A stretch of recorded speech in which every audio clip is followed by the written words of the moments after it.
শহীদ হচ্ছে, আল্লাহ তাকে জান্নাতে দিচ্ছে। কিন্তু যখন তাদের বাচ্চাদের কান্না দেখি তখন অনেক খারাপ লাগে। আসলে ফিলিস্তিনের উপর অত্যাচার করা হচ্ছে বলে আমি এখানে এসেছি। এটা হলো ফিলিস্তিনে যুদ্ধ হচ্ছে, অনেক অত্যাচার হচ্ছে, তারপর আবার গুলি করা হচ্ছে। এটা ফিলিস্তিনের এই তো বন্ধ হওয়া অবশ্যই উচিত, কারণ তাদের উপরে অনেকভাবে খারাপ কিছু হচ্ছে। তারপর যে কোনো সময় খুব খারাপ পরিস্থিতির শিকার হচ্ছে।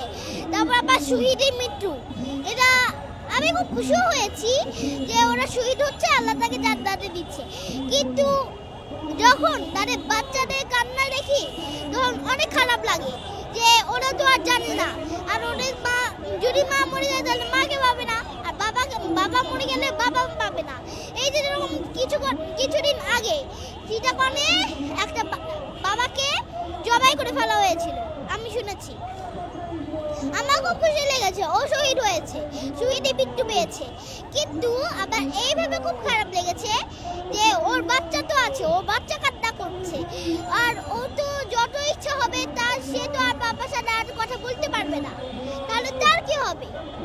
তার কত কষ্ট।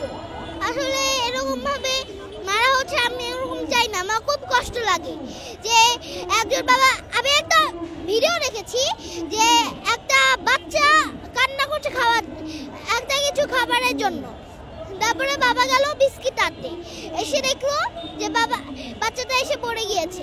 কোনো কাটাকাটি না করে বিস্কিটটা হাতে ধরিয়ে জাস্ট সরাসরি কবরে পুড়িয়ে দিল আর বললো, ভাই এটা দিয়ে যাও, এটা দিয়ে যাও। তাহলে এটা বুঝেন যে এটা কত কষ্টের।